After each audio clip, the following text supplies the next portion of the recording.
অনেক দিন হলো ইস্যু খুঁজতেছিলাম, কারণ আমি আবু জেহেল কতদিন হলো দেখতেছি কিছু লোক আমার বাড়ির দিকে যায়, আমার বাড়ির থুতা দেয়। আমি জানলাতে দেখি আমার বাড়ির থুতা দেয় আর তোর বাড়ির সালাম দেয়। কিছুদিন আমি দেখতেছি আবু জেহেল বলতেছে যে আমার বাড়ির দিকে থুতা দেয় আর তোর বাড়ির সালাম দেয়। ফের আমাকে অপমান করবে, তোকে সম্মান করবে, তোর মতো মানুষ আমার এলাকার থাকতে। আমি বাইর করার বহু চেষ্টা করতেছি কিন্তু ইস্যু পাচ্ছি না। আজকে ইস্যু পাচ্ছি, তোকে পাগল বানায়া আমার এলাকা থেকে তাড়াবার চাই, এই কথা বলে আল্লাহ আবু জেহেল এক দৌড়ে যার বাড়ির দরজায় গেলেন, তার নাম হলো আবু বক্কর। জোরে বলেন নাম কি? আবু বক্করের দরজা দিয়ে বলেন, আবু বক্কর তোমার নবী যে পাগল হয়েছে তুমি কি জানো?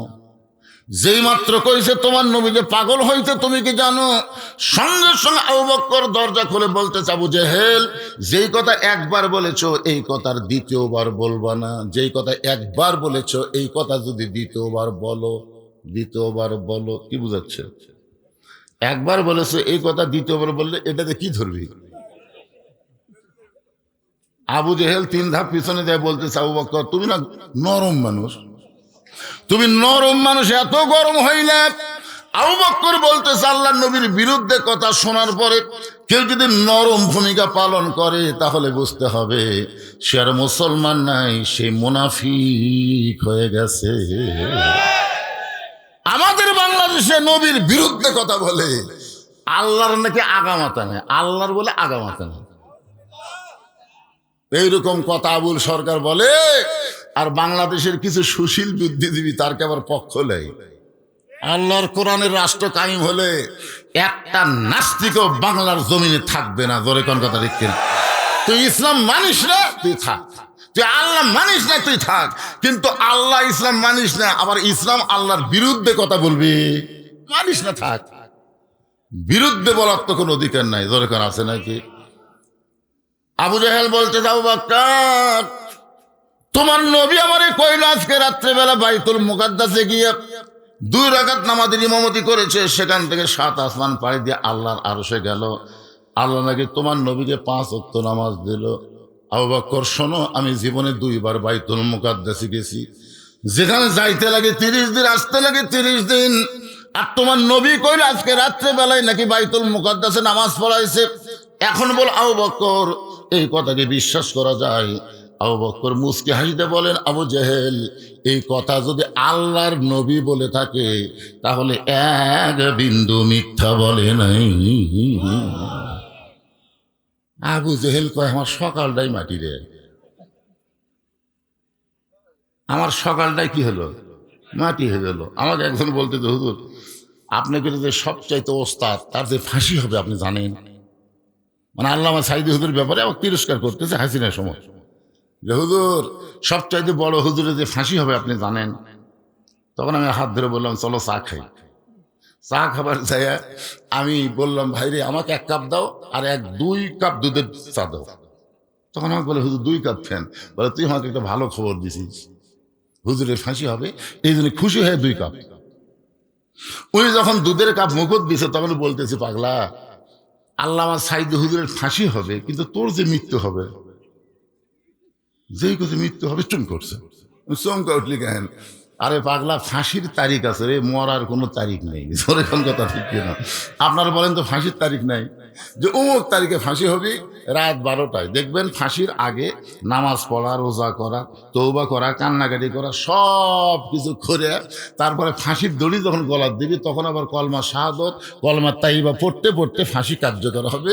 রাসূল বলেছেন শেষ বাণী লা ইলাহা ইল্লাল্লাহ, ও যত বড়ই পাপী হোক আল্লাহ তার জন্য জান্নাতের দরজা খুলে দেয়।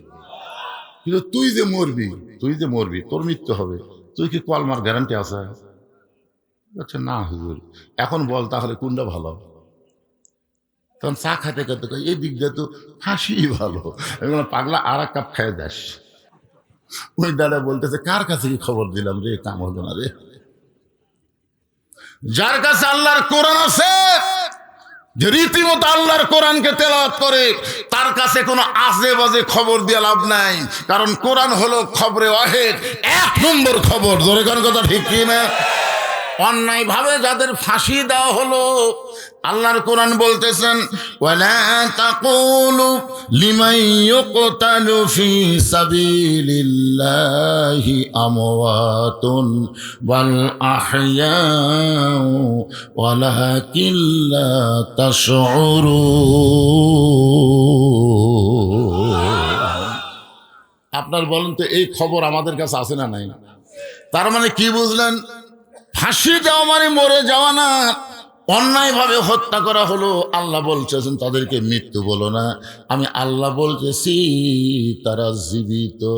আবু বকর এক দৌড়ে এসে দেখে আল্লাহর নবী কাবা ঘরের সঙ্গে হেলান দিয়ে কাঁদতেছেন, নবীর চোখ দিয়ে দর দর করে পানি পড়তেছে।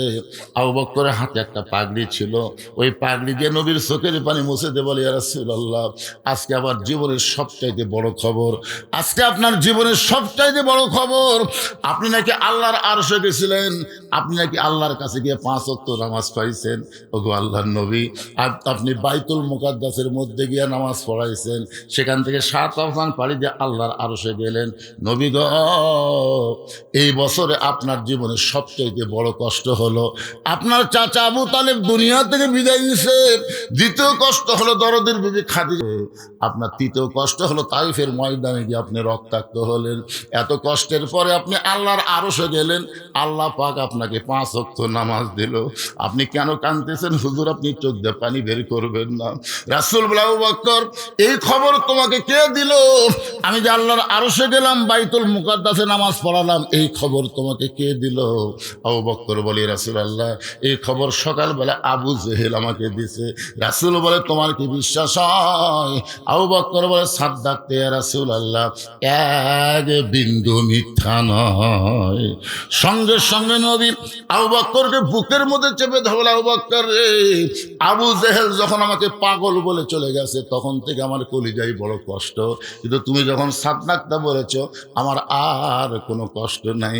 আল্লাহ বলে, হাবিব, যে আবু বকর সাদ্দাকতা বলে আপনার অন্তরের কষ্ট দূর করে দিল, আমি আল্লাহ পুরস্কার হিসাবে তাকে সিদ্দিক ডিগ্রি দিয়া দিলাম। চারিদিক থেকে সাহাবীরা আসা শুরু হয়ে গেল, এসে বলতেছি, ইয়া রাসূলুল্লাহ, আপনি নাকি বাইতুল মুকাদ্দাসে নামাজ পড়াছেন, আপনি নাকি 7 আসমান পাড়ি দিয়ে আল্লাহর কাছে গেছেন, আল্লাহ পাক নাকি আপনাকে নামাজ দিছে। আল্লাহ রাসূল বললেন, তাহলে তোমরা সবাই বসো। সমস্ত সাহাবী যখন বসে গেছে, আল্লাহ নবী তখন 5 ওয়াক্ত নামাজ, ফাসাল্লিলি রব্বিকা, হাউজে কাউসার পাওয়া গেলে 1 নম্বর হলো নামাজ। সর্বসাকুল্যে নামাজ কয় ওয়াক্ত? এই আমার দিকে একটু তাকায় শোনেন, কয় ওয়াক্ত? 24 ঘন্টার মধ্যে 5টা সময় আল্লাহর পছন্দ, আর সেই 5 সময়ে আল্লাহ 5 ওয়াক্ত নামাজ আমাদের উপরে ফরজ করছেন। সর্বসাকুল্যে দিন রাতে কয় ঘন্টা? কথা কন না কেন, কয় ঘন্টা? এই 24 ঘন্টার মধ্যে 5টা সময় আল্লাহর পছন্দ। সূর্য উদয় হওয়ার আগে আল্লাহর 2 রাকাত ফরজ নামাজ, সে নামাজকে বলা হয় ফজরের নামাজ। আসলে আল্লাহ সর্বসাকুল্যে 17 রাকাত নামাজ নবীকে দিচ্ছেন। কয় রাকাত? 17 রাকাত। এটা কিন্তু আল্লাহর দেওয়া নামাজ, খুব খেয়াল করবেন। এর মধ্যে কিন্তু জুম্মা নাই। এই যুবকের, এই 5 ওয়াক্ত বাদ দিয়ে খালি জুম্মা মারো, এই জুম্মা কিন্তু এই 17-এর মধ্যে নাই। জুম্মা হচ্ছে দুনিয়ার নামাজ, আর 17 হচ্ছে আরশের নামাজ। জোরে কেন সুবহানাল্লাহ। আজকে যেই নামাজগুলার ওয়াজ করা হবে, এই নামাজগুলো হচ্ছে আরশের নামাজ। জোরে কেন, কোন জায়গার নামাজ? এই জুম্মা পাটি মসজিদ দোতলা করতেছে, কেউ দোতলা খেন বলে, হুজুর এত মুসল্লি হয়, জায়গা হয় না, এত মুসল্লি হয় হুজুর, একতলা তাঁতে না, দোতলা করতেছি।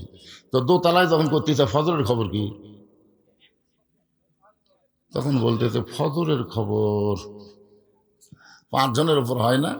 জোহরের খবর কি? কয় কাজ কামের দিন আসে না। আসরের খবর কি? কয় বাজারত গেছে। মাগরিবের খবর কি? কয় বাজার করে এসে হিসাব করতেছে। এশার খবর কি? কয় হুজুর শরীর ভালো থাকলে ওই মানে কি ফজরত আইসা। তোমাদের মসজিদের মধ্যে কয় কাতার? হচ্ছে কমপক্ষে 6 কাতার। তো 6 কাতারের 1 কাতারই হয় না, তাহলে দোতলা করবো কেন? তখন একজন সেক্রেটারি বলতে, যে হুজুর ওই যে জুম্মার দিনে সবার শেষে এসে আগে যায়, ওই শালাকের জন্য দোতলা। এরা কিন্তু মুসল্লি না, এরা কি? আল্লাহ কোরআনে বলেন, ফাওয়াইলুল লিল মুসাল্লিন আল্লাযীনা হুম আন সালাতিহিম সাহুন আল্লাযীনা হুম ইরাউন ওয়া ইয়ামনাউনাল মাউন। যারা জুমার নামাজ পড়ো বাজান, মন খারাপ করো না, আগে 5 ওয়াক্ত ওয়াজ শোনো। জুমার নামাজের কথা অবশ্যই আমি বলবো, কারণ সেই নামাজ সম্পর্কে আল্লাহ বলেছেন ইযা নুদিয়া লিস-সালাতি মিন ইয়াউমিল জুমআ ফাসআউ ইলা যিকরিল্লাহ। এখানে জুমার নামাজের কথা আছে না আজানের কথা? খুব খেয়াল করে শোনেন, ইযা নুদিয়া লিস-সালাতি মিন ইয়াউমিল জুমআ ফাসআউ ইলা যিকরিল্লাহ।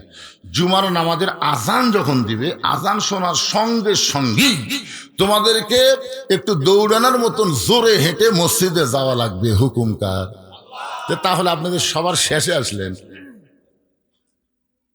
কি খবর? নিয়ত করছে আল্লাহ আল্লাহ।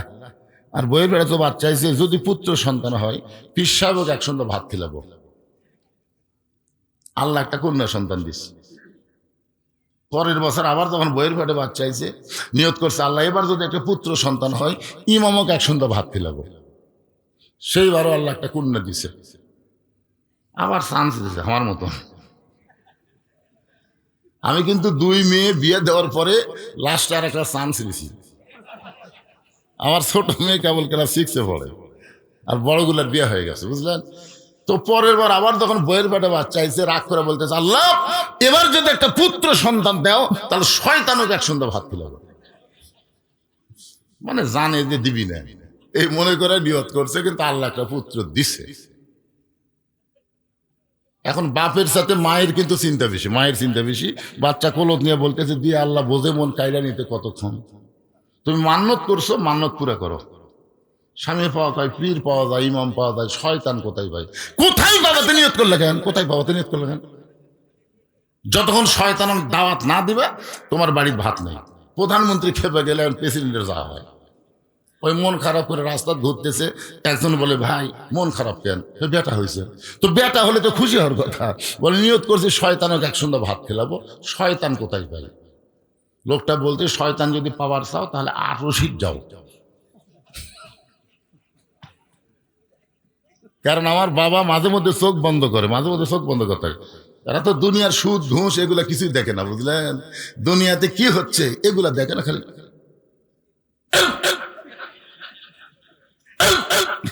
কিছুক্ষণ পর পরে দেয় ঝাঁকি। ঝাঁকির চোটে এক মুরিদ পড়ে গেছে। তো বলতেছে বাবা এত জোরে ঝাঁকি দিলেন, ঝাঁকি সহ্য করবার না পারে কাত হয়ে পড়ে গেছে। তখন বলতে চোখ বন্ধ করে দিয়ে কাবার ধার মুরগি ঘুরতেছে, এর থেকে ইলের ধাক্কায় খেতে দিলেন। তখন হাই রে বাবা কুটি, বাবার কুটি কাবারে। যেই বাবা চোখ বন্ধ করলে গোটা পৃথিবীর খবর বলতে পারে, আমার সেই বাবাই বলতে পারবে শয়তান এখন কোন জায়গায়। যা বাবার কাছে যা। ওই শয়তানকে পাওয়ার জন্য বাবার কাছে গেছে।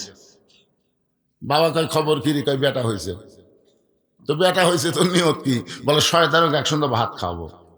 শয়তান খুঁজে পাচ্ছি না, আপনি খুঁজে দেন তো। বাবার হাতে একটা লাঠি ছিল, মারছে বলে তুই নিয়ত করে পারিস না বেটা হলে পীর সাহেব ভাত খিলাবো। পীর সাহেবের নিয়ত করছি বেটি আছে, ইমামের নিয়ত করেও বেটি আছে, শয়তানও খিলে বেড়েছে যে বেটা আছে।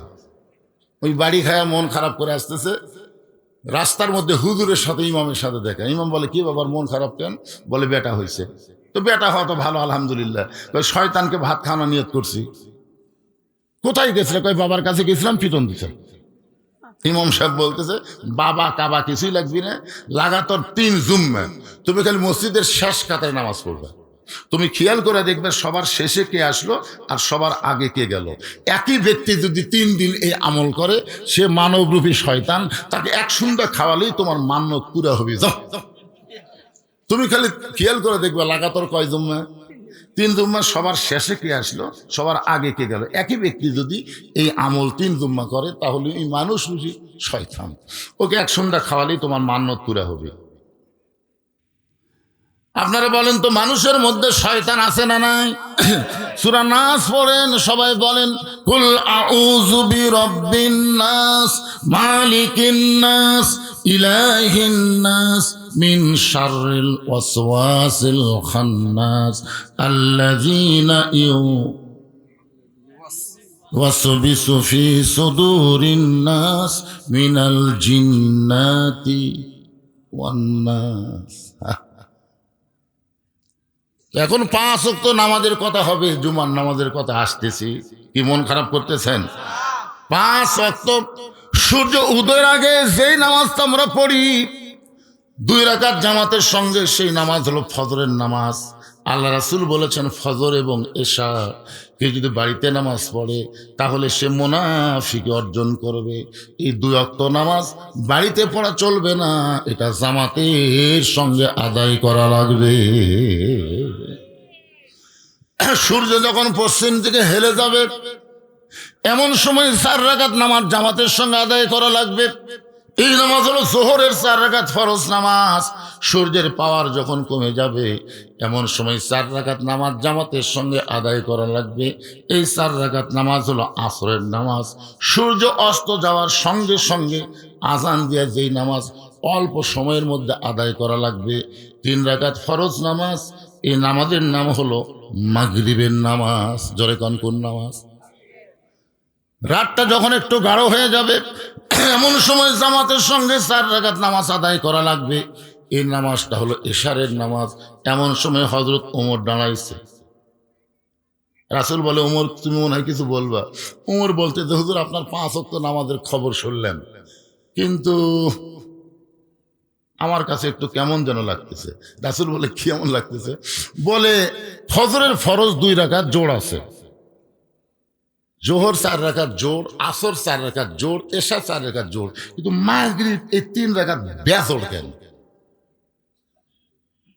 আর 5 ওয়াক্ত নামাজের ফজরে আজান দেওয়ার 8 ঘন্টা পর ফজরের নামাজ হয়, জোহরে আজান দেওয়ার 15 মিনিট পরে জোহরের নামাজ হয়, আসরে আজান দেওয়ার 15 মিনিট পরে আসর হয়, এশার আজান দেওয়ার 15 মিনিট পরে এশা হয়। কিন্তু মাগরিবের আজান দিলে 15 মিনিট পরে মসজিদে এসে দেখে মসজিদ ফাঁকা,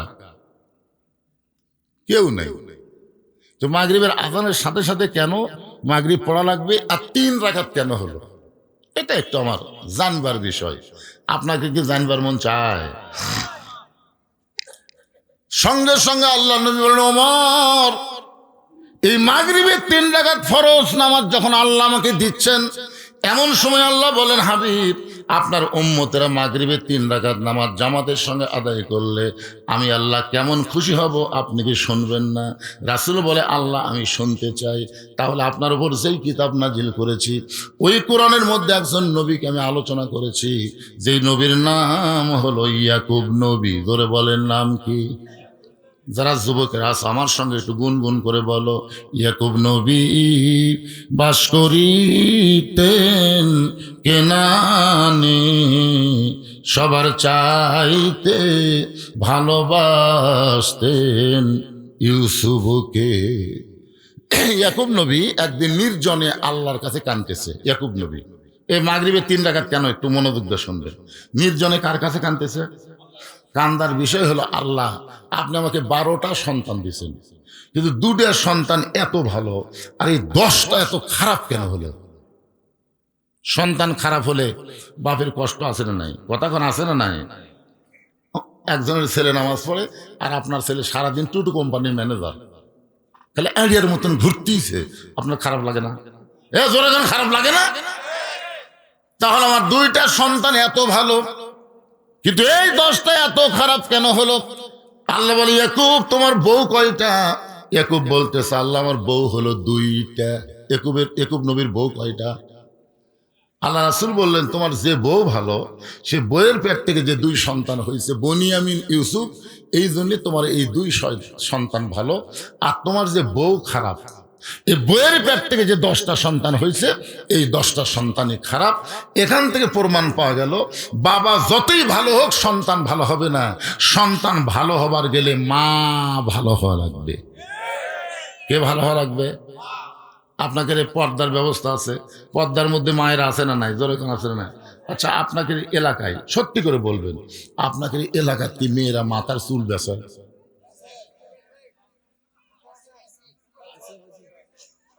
একেবারে জানিয়া করছেন না বুঝে। আচ্ছা, এরকম কোন স্বামী এখানে আছেন যে হুজুর আমার বউ চুল বেছে? এরকম একটা স্বামী আছেন? আজকে একটা ওয়াজ হবে, বুঝলেন? না না না, যার বউ বেছে সে স্বামী খাওয়া লাগবে। হায় হায়, শোনেন, মেয়ে মানুষ মারা গেলে, আপনাকে এলাকায় মেয়ে মানুষ মারা গেলে কয় কাপড় দেন? 5টা কাপড় দেন না? আপনারা বলেন তো, পুরুষের 3টা, মেয়েদের 5টা। পুরুষের মতোই কিন্তু মেয়েদেরকে 3 কাপড় দেওয়া হয়, কিন্তু আলাদা 2 কাপড় 2টা জায়গার জন্য সেট করা হয়। একটা হলো সিনা বাঁধ, আর একটা হলো মাথা বাঁধ। এখন চিন্তা করেন, যে মেয়েটার মাথা মরার পরে বান্ধা দেওয়া হলো, সেই মেয়েটা জীবিত অবস্থায় মাথার চুল বেচা খেলো, এই মেয়েটার রেজাল্ট কি?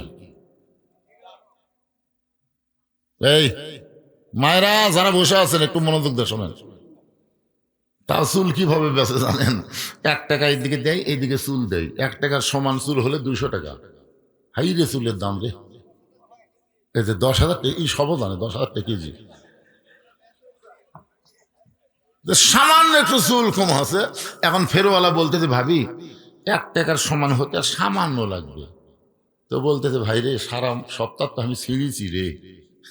মানে আপনি যে প্যারাশুট তেল কিনা দিয়েছেন, জুই তেল কিনা দিয়েছেন, ওটা গেলে হাওয়া, লাভ নেই। সারা সপ্তাহ ছিঁড়িছে, ছিঁড়া তো এই হলো। ভাবি আর সামান্য। তখন ঘরের মধ্যে দেখো, একটু ধৈর্য ধরো ভাই, আসতেছি। ঘরের মধ্যে যে মুড়া চিরুনি দিয়ে, বুঝলেন, কেন চুলের মই দেয়। হায়, চুল ছিঁড়ে আনে, বলতেছে ভাই এখন দেখেন তো হয়তো না। তখন চুল এই ফেরওয়ালাকে লাগায় ছেড়ে পল্লার উপর দিয়ে বলতেছে ভাবি একটু কম আছে, অসুবিধা নেই, আগামী সপ্তাহ ধরে দিবেন। এখন আপনার বলেন, আপনার বইয়ের চুল যদি একটা ফেরওয়ালা লাড়িয়ে ছেড়ে কিনে, আপনার সে বইয়ের খবর কি? একটু মনোযোগ দিয়ে শুনবেন। বাবায় আনন্দে মাতিয়া সাগরে ভাসাইয়া, সেই যে চইলা যায় খবর লয় না। মাজন ধরিয়া উদরে কতই যতন করে, 10 মাস পরে পায় প্রসবের বেদনা। এমন দরদি ভবে কেউ হবে না আমার মা গো। একেবারে রক্ত মাখা জামা ওই 10 জন ইয়াকুব নবীর কাছে নিয়ে আসছে। মাগরিবের 3 রাকাত নামাজের কথা বলতেছে, একটু মনোযোগ দেন। রক্ত মাখা জামা নিয়ে আসছে, এসে বলতেছে বাবা বহু চেষ্টা করছি, ইউসুফকে বাঘের হাত থেকে বাঁচাবার পারিনি, কিন্তু জামা বাঁচাছি। কি বাঁচাছা?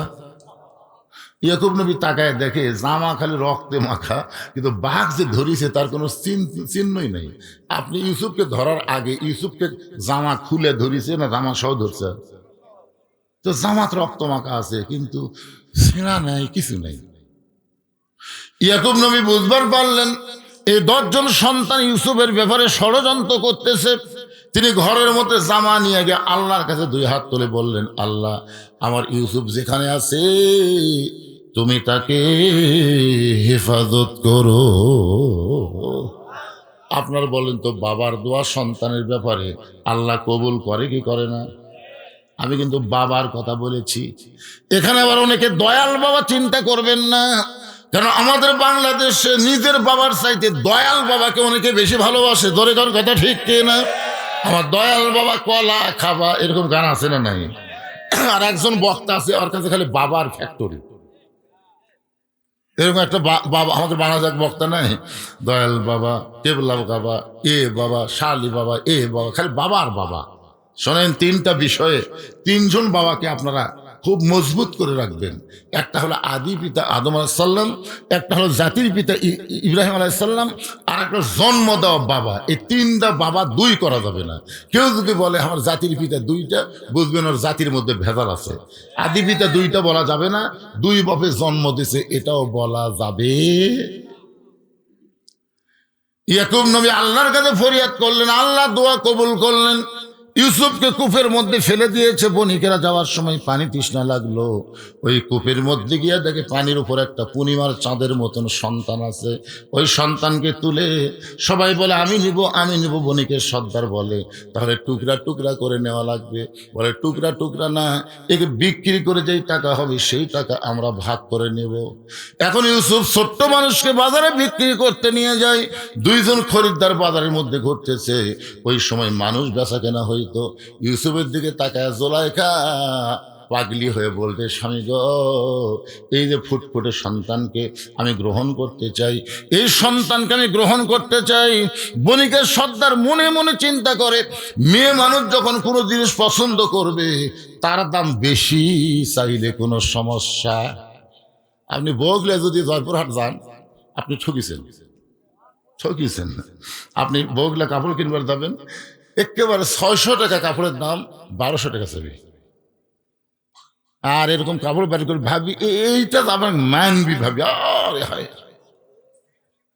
এই জন্য মেয়ে মানুষ কোনো জিনিস পছন্দ করলে দাম বেড়ে যায়।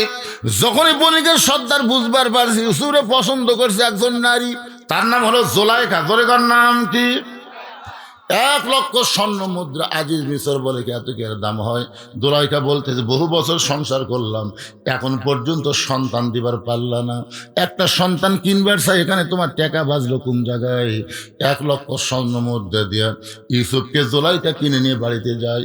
নিজের সন্তানের মতন তাকে লালন পালন করে, নিজের সন্তানের মতোই লালন পালন করে। কিন্তু এক সময় ইউসুফ বড় হচ্ছে। সুবহানাল্লাহ। আচ্ছা বলেন, একটা পুরুষ মানুষ একটা ছেলে বড় হলে, একটা বালক যদি, একটা ছেলে যদি বালক হয় তার মধ্যে কিছু সিমটম দেখা যায় না? কথা কানা যায় না? আমরা তো অনেক সময় না বালক হয়ে থাকতে চাই। খুব খেয়াল করবেন, একটু পুরুষ হচ্ছে পুরুষ। এই জন্য আল্লাহ রাসূল বলেছেন, দাড়িমোচ যতদিন বাচ্চাদের না উঠবে, সেই বাচ্চা যদি পর পুরুষ হয় দুলা ভাইয়ের সাথেও শালা থাকা যাবি না। আমার কথা কি বুঝতে পারলেন? দাড়িমোচ যতক্ষণ না উঠবে ততক্ষণ মেয়া মেয়া লাগে। যখন কি লাগে? মেয়ার মতন লাগে। ভাইজান আপনি সামনে বসে তার মন খারাপ করেন না, অসুবিধা নাই। একটা পুরুষ মানুষের একটা ঢপ আছে তো, একটা চেয়ারে নাই, এ যখন আছে না নাই, কথা কর না। ইউসুফের দাড়িমোচ গজাইছে, যেই পুরুষের মতন ইউসুফের চেহারা হয়েছে। এমন সময় জুলাইখা ইউসুফের দিকে তাকাই, মিন শাররিল ওয়াসওয়াসিল খান্নাস, ভিতরে শয়তান বলতেছে, জুলাইখা তোর আজিজ মিসর বুড়া হয়ে গেছে, কি টকবগা যুবক। ও জুলাইখা, ইউসুফ তো তোর নিজের কেউ না, আজ থেকে নিজের করে নাও ভালোবেসে। জুলাইখা ইউসুফের চেহারা দেখে প্রেমে পড়ে যেই মাত্র ইউসুফের গায়ে হাত দেয়, সঙ্গে সঙ্গে ইউসুফ বলতেছে হারাম হারাম। জুলাইখা চমকে গেছে, কিসের হারাম? ইউসুফ বলতেছে, এভাবে আমার গায়ে হাত দিবেন না। এতদিন আপনি আমাকে নাড়াচাড়া করেছেন, তখন আপনার শরীরের মধ্যে কোনো গরম পাই নাই, কিন্তু আজকে কিভাবে আপনি আমার গায়ে হাত দিলেন? আমার দেহে কেন গরম লাগতেছে? কুল্লু নাবিউন মাসুমাইন, আল্লাহ প্রত্যেকটা নবীকে বেগুনা মানায় দিছে। ধরে কেন সুবহানাল্লাহ। জুলাইখা চিন্তা করে দেখে সোজা আঙ্গুলে ঘি উঠবে না, আঙ্গুল বাঁকা করা লাগবে। আঙ্গুল বাঁকা করার জন্য জুলাইখা ইউসুফকে নিয়ে গেলেন নির্জন ঘরে। 10টা দরজায় তালা দিয়া একেবারে নির্জন ঘরে নিয়ে গেল, ইউসুফ রে এখন তুমি কি করবা? লক্ষ্য করে দেখো, তুমি আর আমি ছাড়া কেউ নাই, আমার মনের বাসনা পুরা করা লাগবে। ইউসুফ চোখের পানি বের করে বলতেছেন, ইন্নী আখাফুল্লাহ, আমি আল্লাহকে ভয় করি। আমি কাকে ভয় করি? জুলাইখা বলতেছে, এখানে কেউ নাই, তুমি আর আমি, তুমি আর আমি কেউ নাই। ইউসুফ বলতেছে, কেউ না থাকলেও আমার আল্লাহ সব দেখবে।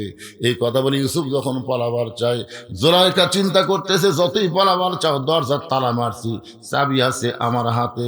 নাসরুম মিনাল্লাহি ওয়া ফাতহুন করিব ওয়াবাশশিরিল মুমিনিন। প্রত্যেকটা দরজার তালা খুলে গেল, সমস্ত দরজার তালা খুলে ইউসুফ যখন শেষ দরজার তালায়, এমন সময় জুলাইখা রাগিনী ভাগিনী হয়ে ইউসুফের জামার পিছন দিকে এভাবে খামচে ধরছে। তালা দিয়ে আটকান গেল না, তারপরে চলে যাবে, যাবার দিব না। জামা যখন খামসে ধরছে, যার কোলে যায় আল্লাহর ভয়, তার কি কোনো জামার মহব্বত হয়? ইউসুফ যখন পালায় গেছে, এমন সময় জুলাইখা মাথার চুলগুলো এলোমেলো করে বিচারকের কার্যালয়ে রাজদরবারে এলোমেলো চুল করে বলতেছে, ও বিচারক মণ্ডলী, যাকে সন্তানের মতন লালন পালন করলাম, সে ইউসুফ আমার ইজ্জত নষ্ট করবার চাই। আমাকে এমনভাবে ধরেছিল, আমি যদি আজকে নিজে নিজকে রক্ষা না করতাম, তাহলে আমার ইজ্জত বাঁচাবার পারতাম না। সঙ্গে সঙ্গে সমস্ত বিচারক বলে, জুলাইখা, এমন করে আপনি কাঁদবেন না, অবশ্যই ইউসুফের বিচার হবে। আপনারা বলেন তো, জুলাইখা অভিযোগ করেছে, কিন্তু বিচারকরা বলতেছে অবশ্যই বিচার হবে। এখানে তদন্তের দরকার আছে না নাই? তদন্ত ছাড়াই বিচার। আমি সংক্ষেপে বলতেছি, মাগরিবের 3 রাকাত নামাজ আমরা কেমনে পাইলাম ভাইজান? এই নামাজ পড়লে আমাদের লাভটা কি? এই নামাজটা এরকম ব্যতিক্রম হলো কেন? ফজর 2 রাকাত হলো জোর, জোহর 4 রাকাত জোর, আসর 4 রাকাত জোর, এশা 4 রাকাত জোর, কিন্তু মাগরিবের অল্প সময়ের মধ্যে গল্প করা লাগবে। এই 3 রাকাত বেজোর, এটা কেন পড়লে লাভটাকে, এটা বোঝানোর জন্য বলতেছি। এখন পরের দিন বিচার হচ্ছে, সংক্ষিপ্ত ভাই বলতেছি, বিচার হাজার হাজার মানুষ আছে বিচার দেখার জন্যে। জুলাইখা তাকে ছোট্ট থেকে লালন পালন করছে, সেই ইউসুফ নাকি হায় রে নিজের মায়ের মতন জুলাইখার ইজ্জত নষ্ট করবার সাথে এই নিমক হারামের ঢপটা কেমন? সবাই দেখতেছে, দেখে ইউসুফ দাঁড়িয়ে আছে। ইউসুফের চেহারার দিকে তাকায় দেখে, এই মানুষটা এত সুন্দর মানুষ, কোনোদিন মানুষ নির্যাতন করতে পারে না, কোনোদিন বাড়ি ঘর পোড়াই দিবার পারবে না, কোনোদিন ইজ্জত নষ্ট করবে না, অপরের সম্পদ নেবে না। আল্লামা সাইদি হুজুরকে 50 বছর মানুষ বাংলাদেশের প্রত্যেকটা তাফসির জগতে দেখেছে। আপনার বলেন তো, তার চেহারার মধ্যে যুদ্ধ অপরাধের কোনো চিহ্ন আছে? মানুষ খুন করছে, বাড়িঘর লুটতারাজ করছে, হাসিনা যেগুলো কেস দিছে, হায় হায়। আল্লাহ কোরআন দিয়ে তদন্ত করলেন, ইন্নামা ইয়াখশাল্লাহ মিন ইবাদিহিল উলামা। বান্দা সময়ের মধ্যে আলেম বান্দারাই সবচাইতে আল্লাহকে বেশি ভয় করে, এ কথা বললেন আল্লাহ। আর হাসিনা বলতেছে আলেমরা নাকি নির্যাতন করে। আপনার বলেন তো, ওনার চেহারার মধ্যে, সুরতের মধ্যে, কথাবার্তার মধ্যে উনি যে যুদ্ধপরাধী, নারী নির্যাতন করছে, এগুলো কি বোঝা যায়? সবাই ইউসুফকে দেখতে আশ্চর্য হয়ে যায়। এত সুন্দর মানুষ, এত সুন্দর মানুষ ওই জুলাইখার ইজ্জত নষ্ট করবে, এটা বিশ্বাস হয় না। এমন সময় প্রধান বিচারপতি বলে, ইউসুফ, যিনি তোমাকে সন্তানের মতন লালন পালন করলো, আর তুমি তার ইজ্জত নষ্ট করবার চাও, তুমি এমন নিমখারাম হয় না কেন? এই কথা প্রধান বিচারক বারবার যখন বলতেছে, এমন সময় মায়ের কোল থেকে 2.5 মাস, কোনো কিতাবে লিখছে 3 মাসের একটা বাচ্চা জবান খুলে বলতেছে, রে প্রধান বিচারপতি, শুধু জুলাইখা অভিযোগ করলো আর তোমরা ইউসুফের বিচার শুরু করলে। অভিযোগ শুনে বিচার করলে হবে না, তদন্ত করা লাগবে। বিচারপতি কয়, কে রে? এটা কে রে? কে কথা বললো রে? তখন এক মা বলতেছে, আমার এই বাচ্চা 2.5 মাস বয়স। কি কথা কয়? প্রধান বিচারপতি বলতেছে, তা আমার কাছে নিয়ে আসো। প্রধান বিচারপতির কাছে যখন নিয়ে যাওয়া হয়েছে, ওই বাচ্চাটার জবান আল্লাহ খুলে দিছে। বাচ্চা বলতেছে, রে বিচারপতি, শুধু অভিযোগ করেছো, অভিযোগ শুনে বিচার করো, তদন্ত করে দেখো, তদন্ত করে দেখো। যদি ইউসুফ জুলাইখাকে ধরবার চায়, ইউসুফ যদি জুলাইখার ইজ্জত নষ্ট করবার চায়, তাহলে জুলাইখা ইজ্জত বাঁচানোর জন্য ইউসুফের জামার সামনে ছিঁড়ে ফানাফাট করে দিবে। কারণ ইউসুফ ধরবার গেছে, ধরে কর কি করবার গেছে, আর জুলাইখা বাঁচবার চায়, তাহলে জামার সামনে ছিঁড়ে ফানাফাট হয়ে যাবে। আর যদি জুলাইখা ইউসুফকে ধরবার চায়, ইউসুফ যদি তার ইজ্জত রক্ষা করতে চায়, তাহলে জামার পিছন দিকে ছেঁড়া হবে।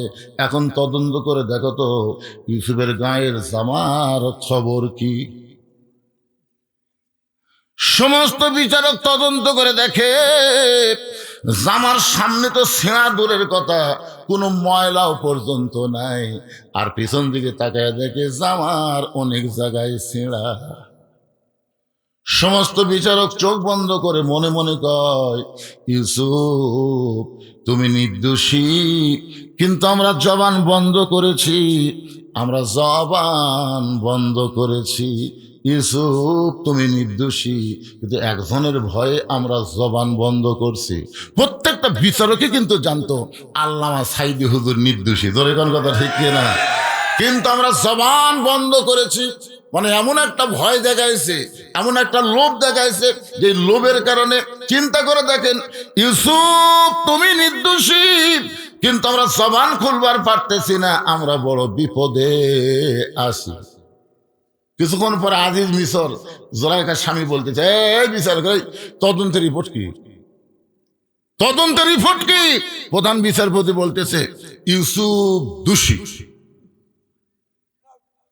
কারণ আজিজ মিশর প্রধানমন্ত্রী আর তারই বউ হলো জোলাইখা, কোনটা বাঁচায়? যার কারণে বলে ইউসুফ দোষী। সঙ্গে সে ইউসুফ একটা গান গাইতেছে, বিনা দোষে দোষী কইয়া, বিনা দোষে কইয়া ইউসুফ গেল জেলখানা, আল্লাহ উপায় বলো না, জনম দুঃখী কপাল পোড়া নবী ইউসুফ একজনা। 23 সালে আগস্টের 14 তারিখে আল্লামা সাইদি হুজুরকে হত্যা করেছে। 24 সালের 5 আগস্টে ওই কালকি জোলাইখা বাংলাদেশ থেকে পলান লাগছে। জোরে কোন কথা ঠিক কিনা? আল্লাহর বিচার আছে না নাই? আমার আগে আমার দ্বিতীয় বক্তা ভাই ওয়াজ করতেছিল, তো ইজ্জু মান তাশা ওয়া তুযিল্লু মান তাশা বিয়াদিকাল খায়র ইন্নাকা আলা কুল্লি শাইইন কাদির। আল্লাহ এক সময় ইউসুফকে মিশরের খাদ্যমন্ত্রী, শেষ পর্যন্ত প্রেসিডেন্ট বানায় দিয়েছে। সুবহানাল্লাহ কোন। মিশরে যখন খাদ্যমন্ত্রী ইউসুফ নবী, তখন ওই 10 জন, কোন 10 জন? ওই 10টা হাত পা বান্ধে যে কুয়ার মধ্যে ফেলে দিছে, ওরাই আছে। ইউসুফ নবীর সামনে দাঁড়ায় বলতেছে, আমরা হলাম কিনান দেশের অধিবাসী, আমাদের বাবা হলো ইয়াকুব নবী, আমরা আপনার কাছে একটু খাদ্য সাহায্য চাই। কিছু চোখ বন্ধ করে দেখে এরাই তো। এতই কান্না কান্দিছি রে, আমি এতই কান্না করছি যে ভাইজান হাত পা বান্ধা কুয়ার মধ্যে ফেলে দিস না ভাই, যদি আমাকে পছন্দ না করিস আমি চলে যাবো যেখানে খুঁজি সেখানে, কিন্তু আমাকে এইভাবে ফেলে দিস না ভাই। এতই কান্দা কান্দিছি, কিন্তু এই 10 জন আমার চোখের পানি দেখেনি, আর হাত পা বান্ধা কুয়ার মধ্যে ফেলে দিছে। মন বলতেছে লাগা লাগা, তোর এখন হাতত ক্ষমতা আছে, এই 10টাকে লাগা। আর ইমান বলতেছে মাফ করে দে, মাফ করে দে। কারণ ওরা যদি কুয়ার মধ্যে না ফেলাতো, তাহলে আজকে তোকে এই জায়গা কে নিয়ে আইসে? চিন্তা করে দেখেন, একটা সূত্র রাখবে তো। আপনার বুঝতেছেন না ভাইজান? একটু মনোযোগ দিয়ে শোনেন, তাহলে বুঝতে পারবেন। এখন বিয়ার রাতি, বইয়ের ওপর স্বামীর সন্দেহ আছে, বিয়ার বাসর রাতি। তো এখন স্বামী ঘর থেকে বার হয়েছে, তো বাপ মাও কয় ক্যারে নতুন বউ ঘর থেকে বার হলি কেন? তখন ছেলে বলতেছে, আব্বা আমার বউ সন্দেহ হয়। কি সন্দেহ? বিয়ার আগে প্রেম করছে। তোর বাপ কয় তুই কি দেখছু? দেখিনি। তো সন্দেহ করিস কে? এরা যুদ্ধপরাধী, এরা মানুষ খুন করছে। কখন করছে? স্বাধীনতার আগে। বাপ মা কয় পাগল, বউলিয়া করে রাখা, আর যেন প্রেম না করে তুই খেয়াল করবি। তখন বাপের ঝাঁকিতে ওই বউলিয়া করে খাচ্ছে, খাতে খাতে বাচ্চা কাচ্চা হয়ে গেছে, নাতি নুত্তর হয়ে গেছে, বুঝছেন? 42 বছর পর, যখন কয় বছর পর, 42 বছর পর ওই পুরানো ব্যারাম আবার মাথা চাড়া দিছে। ওই পুরানো ব্যারাম স্বাধীনতার সময় কিন্তু শেখ মুজিবুর রহমান সব মাফ করে দিছে, যখন কথা কন না কেন, কিন্তু এই হাসিনা এসে 42 বছর পর আবার এই পুরানো ব্যারাম মাথা চাড়া দিচ্ছে। তো এখন স্বামী বউ বলতেছে তোমাকে তালাক দেবো, বউ বলতেছে আমার দোষ কি? বলে দোষ হলো বিয়ার আগে প্রেম করছি। এই বিয়ার আগে প্রেম করছি, বাসর ঘরে তালাক দিবেন এতদিন পর কেন? আজকে বাংলাদেশে যারা বিশৃঙ্খলা করতে চায় তারাই বলে এরা যুদ্ধপরাধী, এরা রাজাকার। আসলে কথা কিন্তু সত্য না। বাংলাদেশকে ভারতের তলাবিহীন ঝুড়ি বানায় ভারতের করজ রাজ্য বানাবার চাই। জোরে কোন কথা ঠিক কিনা ভাই?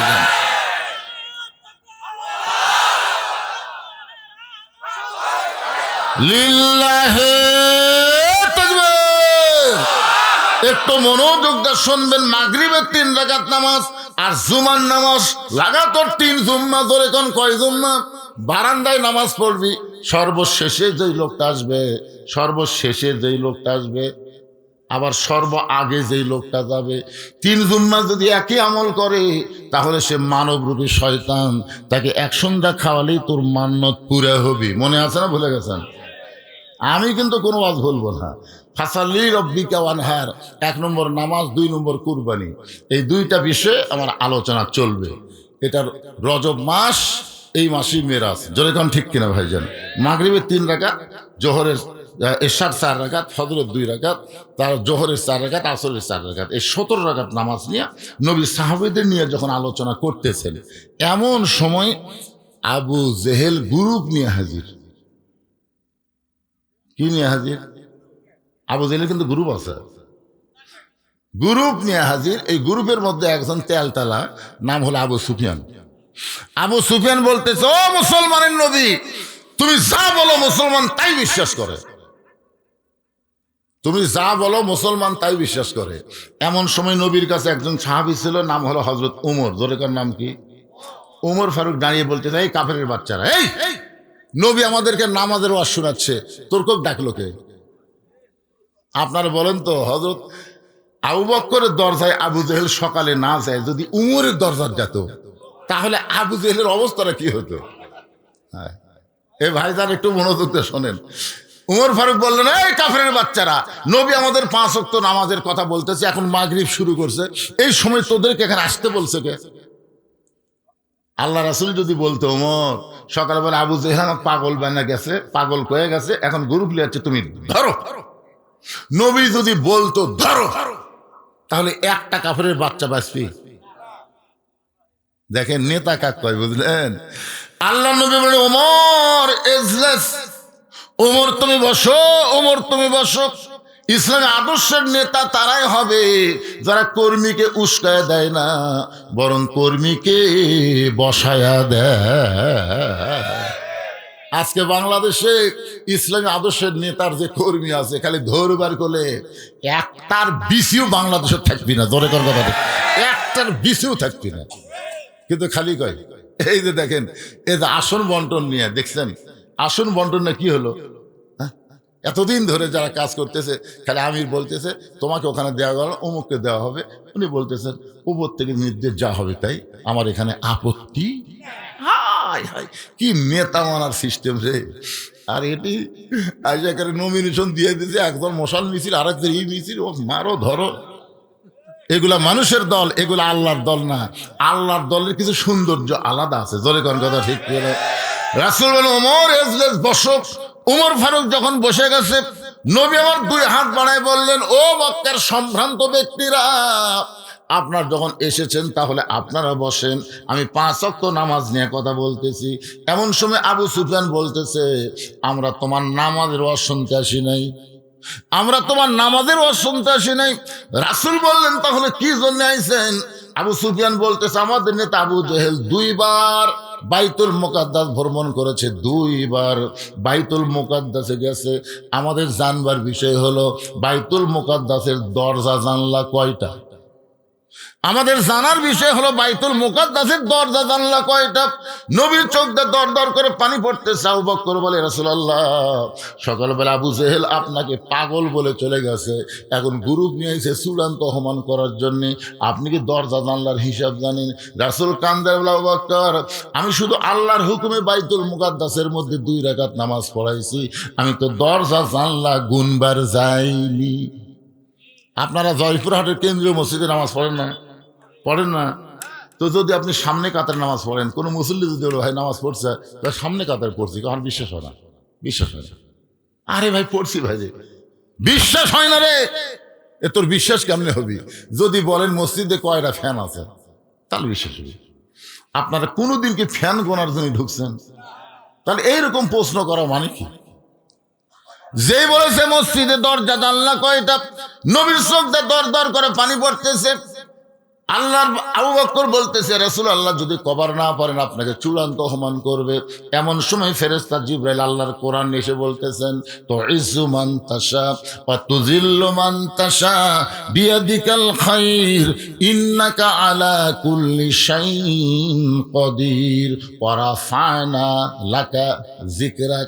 ওগো নবী, এমন করে আপনি চিন্তা করবেন না, আমি গোটা বাইতুল মুকাদ্দাস আপনার সামনে হাজির করে দিব। বাইতুল মুকাদ্দাস আমার হাতের উপর ঘোরাতে থাকবো, আপনি দেখে দেখে দরজা জানলা গুনে গুনে বলবেন। ফেরেশতা জিবরাইল বাইতুল মুকাদ্দাস নবীর সামনে হাজির করলে নবী সেইটা দেখে দেখে দরজা জানলা যখন বলে দেয়, এমন সময় আবু জেহেল বলতে চলো যাই। আবু সুফিয়ান বলেন তার চূড়ান্ত অপমান করার জন্য এসে চলো যাই কেন বলতেছেন? আবু জেহেল বলতেছে খামাখা গন্ডগোল করে লাভ কি, চলো যাই। আবু সুফিয়ান চিন্তায় পড়ে গেল, এই চলো যাই মানে বোঝা লাগবে, পিছনে পিছনে যাই। তার বলে নেতা এই চলো যাই মানে কি? বলে ঘরের মধ্যে চল। দরজা জানলা বন্ধ করে আবু জেহেল চিল্লায় বলতেছে, ওই আল্লাহর শপথ করে বলতেছি, আব্দুল্লাহর এতিম পোলা হলো আল্লাহর নবী। আবু সুফিয়ান বলতেছে, আল্লাহর নবী এটা যদি শপথ করে বলেন তাহলে ঘরের মধ্যে কেন? চলেন বেড়ে যাই, বাহিরে যায় বলবো। আবু জেহেল আবু সুফিয়ানের মুখটা চেপে ধরে বলতেছে, পাগল রে, জানি ঠিকই কিন্তু মানি না। ওরে যদি বিশ্ব নবী মানি, ওরে যদি আল্লাহর নবী মানি, তাহলে আমার এই ভুয়া নেতৃত্ব চলবি।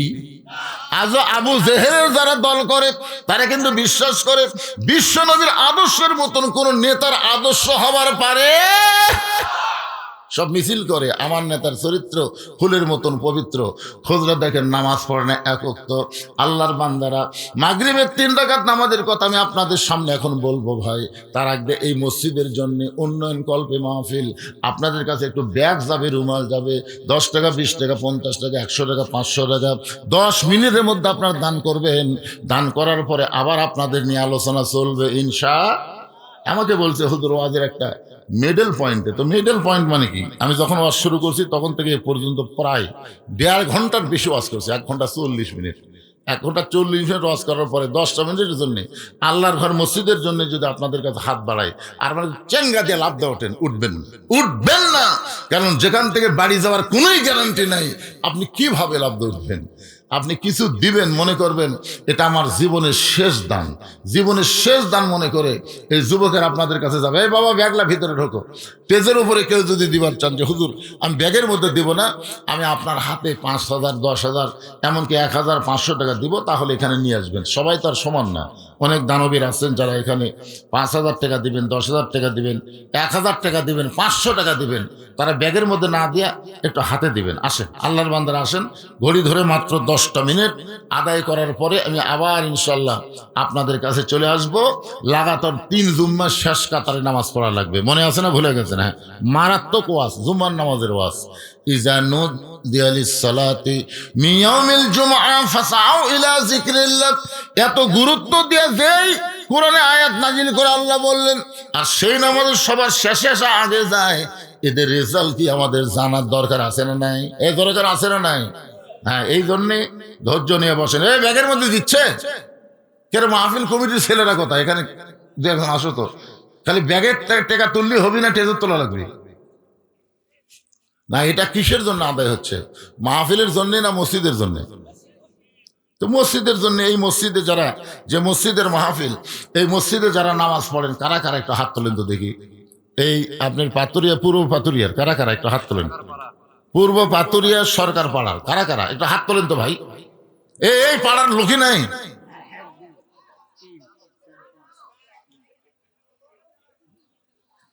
এই যে এটি একজন হাত তুলে আছে।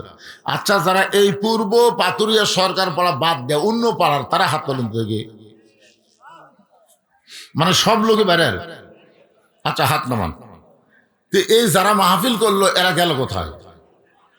হ্যাঁ, এই ছেলেরা কোথায় গেছো বাবা? আজকের মাহফিলের সম্মানিত সভাপতি জয়নাল আবেদিন সাহেবকে কিছু দিবেন আপনি? দেন, এখনই আদায় শেষ করে দিয়ে ওয়াজ করুন। আজকের মাহফিলের সম্মানিত সহসভাপতি মাওলানা মামুনুর রশিদ উনি আছেন।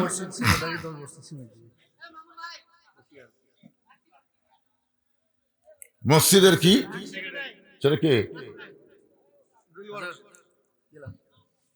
এই মসজিদের সেক্রেটারি সাহেব 10 বস্তা সিমেন্ট দান করবে। লোকই নাই, এ পূর্ব পাথরের লোকই নাই, এরা কি কবি, বাইরের লোক আর কি কবি। এই মসজিদের সভাপতি কে রে? মসজিদের সভাপতি কে? এই মসজিদ কমিটির সভাপতি কোনটা? কোনটা হুজুর? এই হুজুর কি দিবেন আপনি কোন?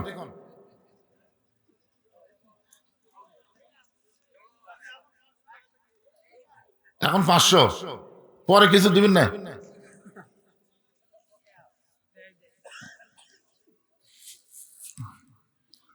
এই যুবকেরা যে এত সুন্দর করে ডেকোরেশন করছে, মাহফিল করতেছে, এই টাকাগুলো কি আগে আদায় করছে? এই গ্রাম থেকে কি আগে আদায় করছে? যদি করে থাকে নতুন করে বারবার শোনেন, মসজিদের মাহফিল তো বাইরের লোকেরা আসে ওয়াজ শুনবেন, এদের কাছ থেকে টাকা পয়সা নিলে মন খারাপ করে। আপনাদের মসজিদ আপনারা সাইজ করবেন। প্রত্যেক পাড়ায় পাড়ায় মসজিদ আছে না নাই? জোরে করে আছে না নাই? হ্যাঁ, প্রত্যেক পাড়ায় পাড়ায় মসজিদ আছে, যার পাড়ার মসজিদ তাই সাইজ করবেন। এখানে আপনারা বাইরে থেকে বেশিরভাগই লোক আছেন, গ্রামের লোকই নাই। তো সভাপতি সাহেব 500 টাকা দিবেন। আজকের মাহফিলের সভাপতি সাহেব দান করছেন, সভাপতি উঠে গেল নাকি? এটা তাই বসে আসলো, সেটা কোনটা?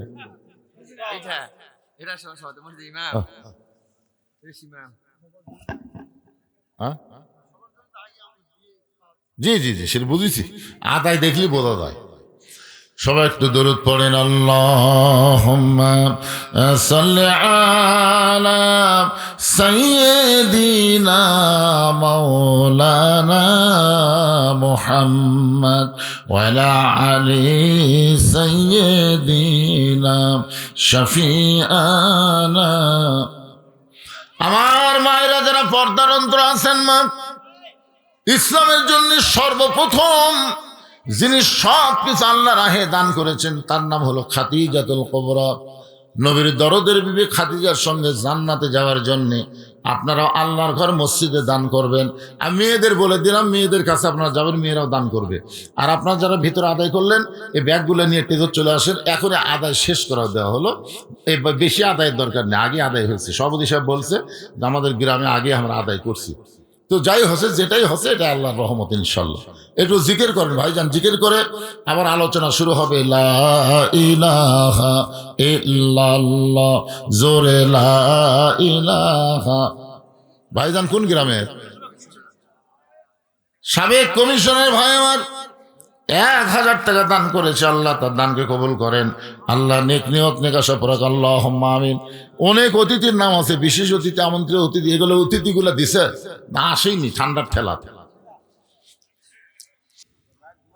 প্রথম জুম্মায় ওই বারান্দায় বসে দেখতেছে সর্বশেষে কে আছে। প্রথম জুম্মায় দেখে সর্বশেষে ওর বাপের ছোট ভাই চাচা আছে। আপনারা বাপের ছোট ভাই কি কন?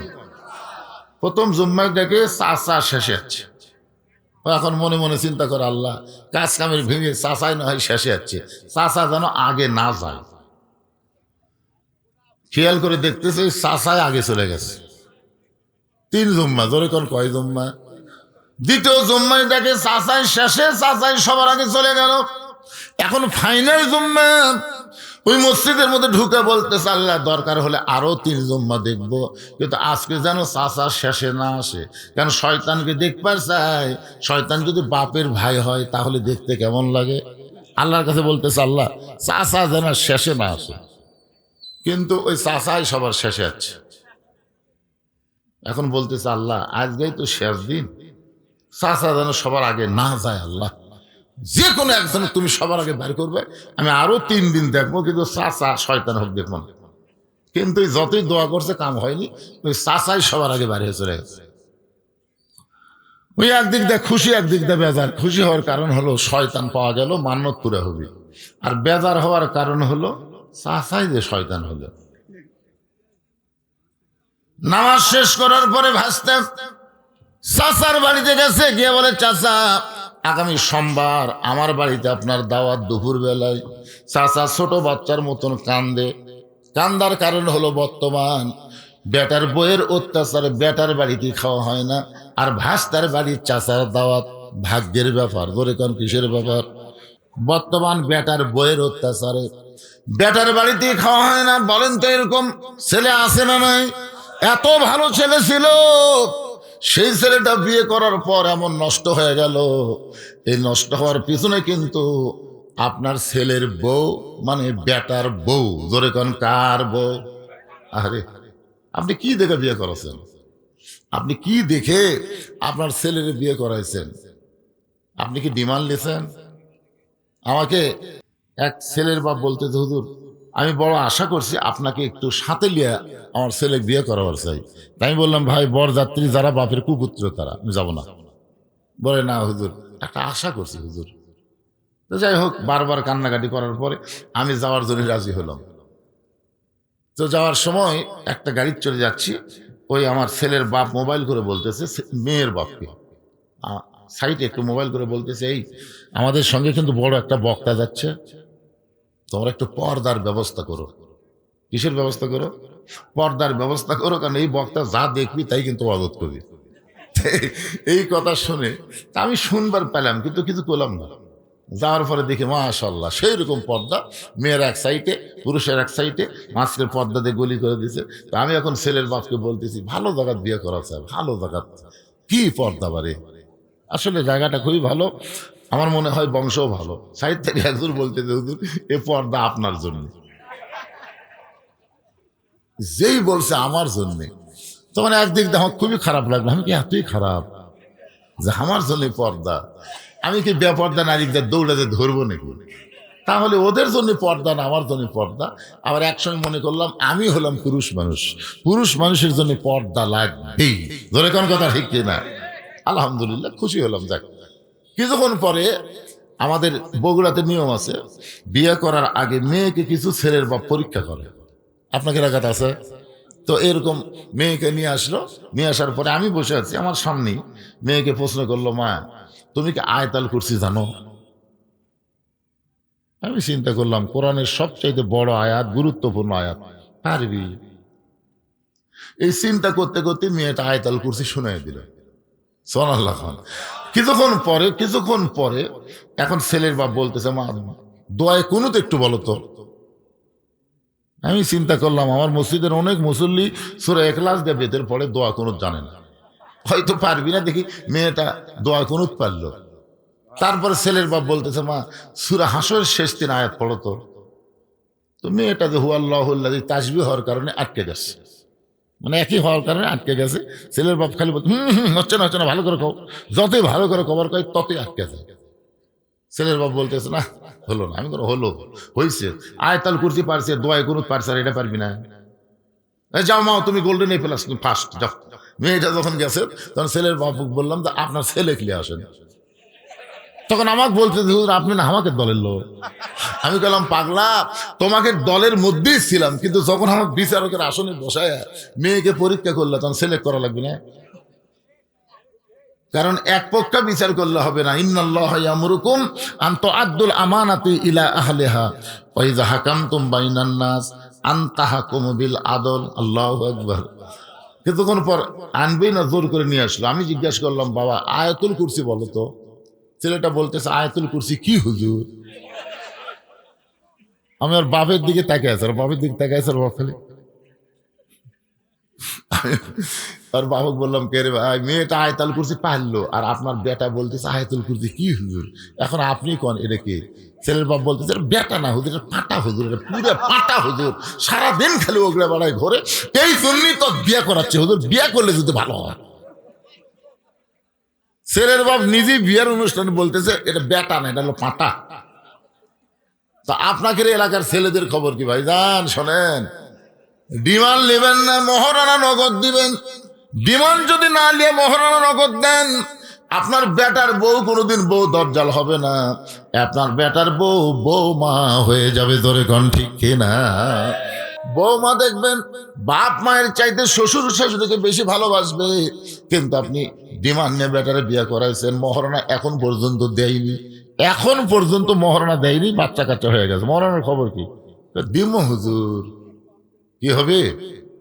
আল্লাহ রাসূলের জামাতা হযরত আলী সবচাইতে গরিব মানুষ, সে আলীর মহরনা নগদ, জোরে কর সুবহানাল্লাহ। মহরনা বাকি তো আর কোনো কথাই নেই, কিন্তু আমাদের বাংলাদেশে নগদ মহরনা হয় না। একটু মনোযোগ দিয়ে শুনবেন। মুরব্বী কান্দার বলে, বর্তমানে বইয়ের অত্যাচারে বেটার বাড়িতে দাওয়াত হয় না, আর তুই চাচা হয়ে আমাকে দাওয়াত দিলি। ঠিক আছে বাবা, সোমবার দিন যাবো, কোনো টেনশন নাই। এখন স্বামী আসে বউ বলতেছে, তোমার বেটার আর কোনো টেনশন নাই, শয়তানক দাওয়াত দিয়াচ্ছি। বউ বলতেছে, শয়তানের সাইজ কিরকম? তুমি যে শয়তানক দাওয়াত দিলে তার সাইজ কিরকম?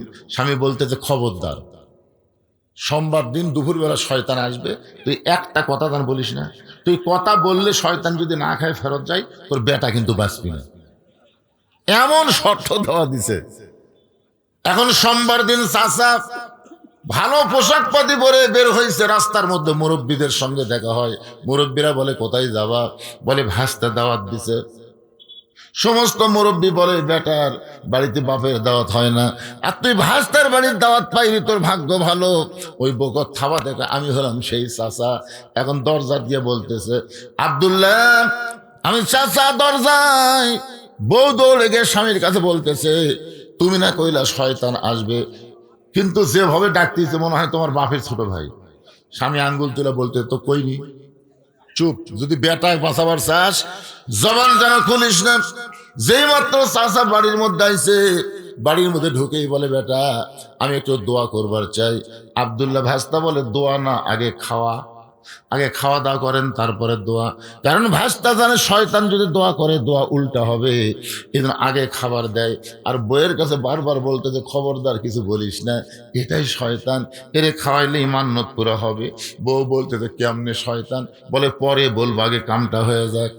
খাওয়া দাওয়া যখন শেষ হয়ে গেছে, এমন সময় চাচা বলতেছে, বাবা আমি একটু দোয়া করি, এত টাকা খরচ করে তুই চাচারে খাওয়াইলি, আমি একটু দোয়া করি। ভাস্তা হাতে ঠাসি দিয়ে বলতে, শয়তানের দোয়ার দরকার নাই। চাচা বলে, শয়তান মানে? বলে, শয়তান মানে আমার হুজুর কইছে, আমার হুজুর কইছে জুমার দিনে সবার শেষে আগে যাবে। এই কাম যদি লাগাতার 3 জুম্মা করে, তাহলে সে শয়তান, তাকে এক সন্ধ্যা খাওয়ালি মান্যত পুরা হবে। কারণ বেটা হওয়ার পরে নিয়ত করছি, আল্লাহ আমি শয়তানকে এক সন্ধ্যা ভাত খাওয়াবো। শয়তান খুঁজে পাচ্ছি না, আপনি যে শয়তান, এটা হুজুর না করলে তো আমি বুঝতাম না। চাচা বলতেছে, কয় জুম্মার কথা কছে? বলে, 3 জুম্মা। আমি যেদিন থেকে নামাজ শুরু করছি সেদিন থেকে একই কাম করতেছি, সবার শেষে যাই আগে আসি। ব্যস্ত করি, তাহলে কি হলো রে? 3 জুম্মা যদি শয়তান হয়, তাহলে 100 জুম্মাত কি হবে? 200 জুম্মাত কি হবে? যারা এখানে জুম্মা নামাজ পড়তেছেন ভাইজান, 5 ওয়াক্ত পড়েন না, আপনাদের খবর কি? হাসির কথা না। মসজিদের উন্নয়ন কল্পে মাহফিল। মসজিদের উন্নয়ন মানে মসজিদ টাইস ফাইজ দিয়ে সেরকম সাইজ করে না। মসজিদের উন্নয়ন হচ্ছে মুসল্লি কালেকশন করা। জোরে কথা কন না কেন? মুসল্লি কালেকশন হবে জুমার দিনে। ইমাম সাহেব খুতবা দেবে। ইমাম সাহেব যখন খুতবা দেয়, ওই খুতবাটা আমাদের বাংলাদেশে বিশেষ করে হানাফি মাযহাবের মধ্যে আরবিতে খুতবা দেয়, মুসল্লি বুঝবার পারে না। এই জন্য খুতবার আগে বাংলা দিয়া ওই খুতবার উপরে তাফসির করে বোঝানো দরকার। জোরে কোন ঠিক কিনা? যেরকম এখানে একজন বলল, বর্তমান প্রেক্ষাপটকে সামনে নিয়ে হুজুর যেন তাফসির করে। বর্তমান প্রেক্ষাপট কি? 12ই ফেব্রুয়ারি। বর্তমান প্রেক্ষাপট কি? 12ই ফেব্রুয়ারি। 12ই ফেব্রুয়ারিতে হয়ে যাবে। আপনি কাক দিবেন? আপনি দিবেন আপনার আমানতটা কাক দিবেন? আপনার আমানত, এত বড় ভোট, আপনার যে আমানত আল্লাহ আপনাকে দিছে, এটা কি আপনি দেখে শুনে দিবেন না? আজকে তো আমাদের এলাকায় মিছিল হচ্ছে, আমার ভোট আমি দিব, যাকে খুশি তাকেই দিব। যাকে খুশি তাকে দিবার পারবেন না তো। আমার ভোট আমি দিব দেখে শুনে বুঝে ভালো মানুষকে দিব। জোরে কোন কথা ঠিক কিনা? ভালো মানুষকে দিব। এই ভালো মানুষ যত ভালো কাজ করবে, ওই ভালো কাজ করার কারণে সবের একটা অংশ আল্লাহ আমার আমল নামার দিবে। আর খারাপ মানুষকে দিবেন, ওই যত চুরি চামারি করবি, ওই আমল নামার মধ্যে পাপ ঢুকবি। হাসরের ময়দানে দেখবেন আপনার আমল নামার মধ্যে বস্তা আছে, সিমেন্টের রড আছে, ইটে আছে। কেরে? আমি জীবনে মেম্বার চেয়ারম্যান হইনি, আমার আমল নামার বস্তা সিমেন্ট ইট কেন? পাগলা, তুই যাক ভোট দিস তুই মারিছে। তুই মারলে খালি ওর মারা হলো, তোর মারা হলো না? তুই যে সাক্ষী দিলি। এই জন্য বর্তমান প্রেক্ষাপট হলো সামনে নির্বাচন, দেখে শোনা কাম সারা লাগবে। ধরে কোন কথা ঠিক কিনা? এই নির্বাচনটা যদি কোরআনের পক্ষে হয় তাহলে নামাজের জন্য কোনো ওয়াজ করা লাগবে না। নামাজ 5 ওয়াক্ত সংসদ থেকে পাশ হয়ে যাবে। আল্লাহ কোরআনে বলেছেন, আল্লাযীনা ইম্মাক্কান্নাহুম ফিল আরদ, মুসলমানের মধ্যে কাউকে যখন ক্ষমতা দেওয়া হবে তার 1 নম্বর দায়িত্ব হলো আকামুস সালাত, নামাজ কায়েম করো। বাদান একটু খেয়াল করবেন, ফাসাল্লি রাব্বিকা 1 নম্বর হলো নামাজ, ওয়ানহার 2 নম্বর কুরবানি। আমি 2টা আমল যারা করতে পারবে তারাই পান করবে হাউজে কাউসারের পানি। এখন আপনারা বলেন এই কুরবানি মানে গরু খাসি কুরবানি না, এই কুরবানির নাম হলো ওসমান হাদি। এই কুরবানির নাম কি? আকাশেতে লক্ষ তারা, একটা চাঁদের আলো, 1000 কোটি মানুষের চাইতে একজন ওসমান হাদি ভালো। এই কুরবানি মানে বাতিলের সঙ্গে আপোষ করা না। এই কুরবানি মানে বাতিলের সঙ্গে আপোষ না করে হকের পক্ষে প্রয়োজন হলে দেওয়া লাগতে পারে। ধরে কোন কথা কর না কেন? এই জন্য একটা গানও আছে, ইমানের দাবি যদি কুরবানি হয় সেই দাবি ঘরে বসে থাকা নয়। ইমানের দাবি হলো কিছু বিনিময়, সেই বিনিময় যদি কলিজার ঘাম হয়, এই ঘাম দিতে যেন তৈরি থাকি। ওগো দয়াময় আমার আল্লাহ দয়াময়। আল্লাহু আকবার। আল্লাহ তাআলা আমাদের সকলকে এই নামাজ আর কুরবানি আমল করে হাউজে কাউসারের পানি যেন পান করতে পারি। আল্লাহ কবুল করুক। জোরে কোন আমিন। ইয়াকুব ইউসুফের যখন মিলন হলো, ওই সময় বাপ এবং ছেলে মিলে 2-3 রাকাত নামাজ আদায় করলো। এই 3 রাকাত নামাজটা আল্লাহ মাগরিবের নামাজ হিসেবে আমাদের দিয়ে দিল। মাগরিবের নামাজ অল্প সময়ের মধ্যে জামাতের সঙ্গে আদায় করলে ইয়াকুব ইউসুফের সম পরিমাণ সওয়াব আল্লাহ আমাদেরকে দান করে দিবে। আল্লাহ। আমি আজকে আসলে শারীরিকভাবে আনফিট, অসুস্থ, সেটা আমার ওয়াজ শুনতে গিয়ে আপনারা বুঝতে পারতেছেন। মুখটা শুকে যাচ্ছে, আমি কথা বলতেই পারতেছি না। হঠাৎ হয়তো ডায়াবেটিসটা বেড়ে গেছে, যার কারণে মুখে আর কোনো রস নেই। তাও 2 ঘন্টা আপনাদের সামনে আলোচনা করলাম। বক্তা এবং শ্রোতা সবাইকে আমল করে ফজরের নামাজ আমরা যেন জামাতের সঙ্গে আদায় করতে পারি। আল্লাহ রাসূল বলেছেন, ফজরের নামাজ জামাতে আদায় না করলে তার মধ্যে নেফাকি এসে পড়বে। এই জন্য ফজর এবং ঈশার নামাজ আমরা জামাতে আদায় করব। আমার মা বোনদের জন্য বলবো, মা আপনারা পর্দায় থাকবেন, সবাই ইস্তেগফার পড়েন। আস্তাগফিরুল্লাহ রব্বি মিন কুল্লি জামবি ওয়া তুবু ইলাইহি, আস্তাগফিরুল্লাহ রব্বি মিন কুল্লি জামবি ওয়া তুবু ইলাইহি, লা হাওলা ওয়ালা কুওয়াতা ইল্লা বিল্লাহিল আলিয়্যিল আযীম। হ্যাঁ, দোয়া নতুন বছর আল্লাহ ইনশাল্লাহ ভালোই রাখবে, ইনশাল্লাহ, যদি এইটার পক্ষে আমাদের রায় হয়। ঠিক কিনা বলেন? ভালো তো নিজের থেকেই। জাহারাল ফাজলু মিনাল বাররি ওয়াল বাহার বিমা কাসাবাত আইদিন নাস। জলে স্থলে যত কিছু হয় সব বান্দার হাতের কামাই। আমাদের এই ডান হাতটা বিসমিল্লাহ করে জায়গা মতো মারি হবে। জোরে কোন কথা রেখে, তাহলে ইনশাল্লাহ নতুন বছর আমাদের ভালো হবে। আল্লাহ কবুল করুক। সভাপতি সাহেব কিছু বলবেন আপনারা?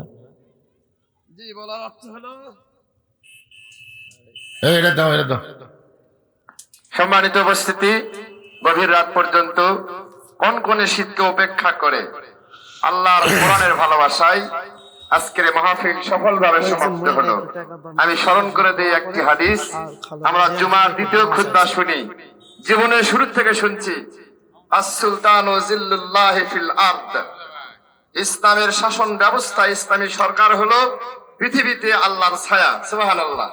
মান আহানা সুলতান আল্লাহ ফাকাদ আহানাহুল্লাহ। যারা আল্লাহর এই সরকারকে অপমান করবে, আল্লাহ তাদেরকে অপমান করবে। দীর্ঘ 15 বছর ইসলামের সরকার যারা চায়, সরকার যারা তৈরির জন্য আন্দোলন করে, সংগ্রাম করে, সেই সমস্ত নেতাদেরকে যারা ফাঁসি দিয়েছে, আল্লাহ তাদেরকে অপমান করে দেশতারা করেছে। সুতরাং এই খুতবা শুনলেই নয়, আগামী দিনে ইসলামের একটা সরকার লাগবে। আল্লাহ পাক বক্তা মহোদয়ের মুখ থেকে সেই ইঙ্গিত আমরা পেয়েছি। সবাইকে আল্লাহ পাক তৌফিক দান করুন। আমরা ঘরে ফিরে যাব, দিক নির্দেশনা মাফিক আমাদের আগামী জীবন চালাবো। আল্লাহ পাক যেন সবাইকে তৌফিক দান করুন। আল্লাহ। অনেকে দান করেছে, মেয়েদের মধ্যেও দান করেছে, মাহফিলের ব্যাপারে দেশে বাহিরে যারাও দান করেছে সকলের জন্য প্রাণ খুলে দেওয়া হবে ইনশাল্লাহ। বিশেষ করে 3 বারের সাবেক প্রধানমন্ত্রী আপসীর নেত্রী আজকে তার দাফন হয়েছে, তার জন্য দোয়া করবো। আল্লাহ পাক তার কবরটাকে জান্নাতের উচ্চ মাকামে কবুল করুক, জোরে কোনা আমিন। সবার জন্য দোয়া হবে, হাত তুলে আল্লাহুম্মা আমিন। আল্লাহুম্মা আনতাস সালাম ওয়া মিনকাস সালাম তাবারাকতা ইয়া যাল জালালি ওয়াল ইকরাম। আয় আল্লাহ তাআলা, যোগ্যতম সভাপতি সহসভাপতির মাধ্যমে আজকে যুবকদের আঞ্জাম দেওয়া তাফসীরুল কোরআন মাহফিলে তীব্র শীতের ভিতরে আখিরি মোনাজাতে রহমতের দরজায় আমি গুনাহগার দুখানা হাত তুলেছি। আল্লাহ মেহেরবানি করে আজকের মাহফিল আমাদের সকলের হেদায়েতের জন্য, নাজাতের জন্য, জান্নাতের জন্য কবুল করো। এই মাহফিলের শুরু থেকে শেষ পর্যন্ত যত আলোচনা হয়েছে আল্লাহ, এর মধ্যে যদি ত্রুটি হয়, ভুল হয়, মাফ করে দাও। এর যা হাদিয়া মঞ্জুর করো সোনার মদিনায় নবী পাকের রওজা মোবারকে আল্লাহ কবুল করে নাও। তামাম আম্বিয়াই কেরাম, আসহাবে কেরাম, তাবিনী কেরাম, তাবা তাবিনী কেরাম, তামাম পৃথিবীর মাটির নিচে যত মুমিন মুমিনা শুয়ে আছে আল্লাহ, সকল আর ওয়াফরে হাদিয়া কবুল করো। আল্লাহ আমরা যারা হাত তুলেছি, আমাদের মধ্যে যাদের দুঃখিনী মা কবরে চলে গেছে, ছোট্ট একটা শব্দ হলো মা, এই নামের কি মধু, যাদের মা নাই তারাই বুঝতেছে। এই দরদের মা যাদের কবরে গেছে আল্লাহ, মেহেরবানি করে মায়ের কবরকে জান্নাতের টুকরা বানিয়ে দাও। আমাদের দরদের বাপ বাড়িঘর সহায় সম্পত্তি সব রাইখা ইতিম হয়ে যাদের কবরে গেল আল্লাহ, মেহেরবানি করে বাবার কবর জান্নাতের টুকরা বানায় দাও। আমাদের দাদা দাদি নানান আত্মীয় স্বজন শ্বশুর শাশুড়ি যাদের কবরে গেছে আল্লাহ, কবরবাসীদের মাফ করে দাও। আল্লাহ পূর্ব পাতুরিয়া সরকার পাড়া মসজিদকে কিয়ামত পর্যন্ত কবুল করে নাও। যেই যুবকেরা কষ্ট করে মেহনত করে এত সুন্দর আয়োজন করেছে আল্লাহ, যুবকগুলোকে 5 ওয়াক্ত নামাজি কবুল করে নাও। আল্লাহ যেই কোরআন শুনলে কলিজা ভরে যায়, সেই কোরআন যে কত সুন্দর, বাংলার মুসলমানকে একটা বারের জন্য হলো কোরআনের শাসন দেখার তৌফিক দিয়ে দাও। আয় আল্লাহ তাআলা, আমার মা বোনেরা পর্দার অন্তরালে বসে বসে ওয়াজ শুনেছে, আবিদা সালিহা পর্দানশী কবুল করে মা ফাতেমার চরিত্র দান করো। আল্লাহ আমি অসুস্থ, আমার মতো অসুস্থ অবস্থায় যারা হাত তুলেছে সবাইকে সুস্থতার নিয়ামত দান করে দাও। আজকের মাহফিলের সম্মানিত সভাপতিকে আল্লাহ তুমি কবুল করো, সহসভাপতি কবুল করো, মসজিদ কমিটির সভাপতি, সহসভাপতি, সেক্রেটারি, আল্লাহ মসজিদের ইমাম, মুয়াজ্জিন, খতিব, মুসল্লিদের আল্লাহ তুমি কবুল করো। আল্লাহ গোটা বিশ্বের মুসলমানকে আল্লাহ তুমি হেফাজত করো। খাস করে তোমার দরবার আরজ করি আল্লাহ, দেশ নেত্রী বেগম খালেদা জিয়া আলেমুল আমাদের অত্যন্ত ভালোবাসতেন। মহিলাটা অত্যন্ত ভদ্র ছিল, তার ভাষার শালীনতা ছিল, কোনোদিন কাউকে কটাক্ষ করে এমন কোনো কথা বলে নাই। সেই ভালো মানুষটা আজকে দুনিয়া থেকে চলে গেল। আল্লাহ চলাফেরায় যদি কোনো ত্রুটি ভুল হয়ে যায় মাফ করে দিয়ে তার কবরটাকে জান্নাতের টুকরা হিসাবে কবুল করে নাও। আল্লাহ তার স্বামী শহীদ প্রেসিডেন্ট জিয়াউর রহমান, আল্লাহ তাকে হত্যা করা হলো চিটাগাংয়ের সার্কিট হাউসে, তার বিপকেস খুলে পাওয়া গেল যায় নামাজ আর কোরআন। আল্লাহ স্বামীর পাশে আছে, কি সময়িত হলো। আল্লাহ দুইটা কবরকেই তুমি জান্নাতের টুকরা কবুল করে নাও। আল্লাহ সংসপ্ত পরিবারের প্রতি রহমত বরকতের দরজা করে দাও, ধৈর্য ধারণ করার তৌফিক দিয়ে দাও। মাবুদ একটা বছর আমাদের মাঝ থেকে বিদায় হয়ে চলে গেছে আল্লাহ, 25 সাল কি করেছি আল্লাহ আমরা জানি না। ভালোর চাইতে হয়তো মন্দই বেশি করে ফেলেছি। মোনাজাতের মাধ্যমে তোমার কাছে তওবা করতেছি আল্লাহ। আল্লাহ যে বছরটা চলে যাচ্ছে বিদায় হয়ে যত পাপ করেছি আল্লাহ মাফ করে দাও। 26 সাল ইমানের সাথে ইজ্জতের সাথে আমলের জিন্দেগি যেন কবুল হয়, কবুল করে নাও আল্লাহ। 26 সালে বাংলাদেশে আল্লাহ তোমার কোরআনের বিজয় আমরা দেখতে চাই, এমন তৌফিক আমাদেরকে দান করে দাও। সুবহান রাব্বিকা রাব্বিল ইজ্জাতি আম্মা ইয়াসিফুন والسلام على المرسلين والحمد لله رب العالمين وجل آخرة كلمة عند الموت لا إله إلا الله محمد رسول الله صلى الله عليه وسلم السلام عليكم ورحمة الله وبركاته সম্মানিত সুধী উপস্থিতি, আজকের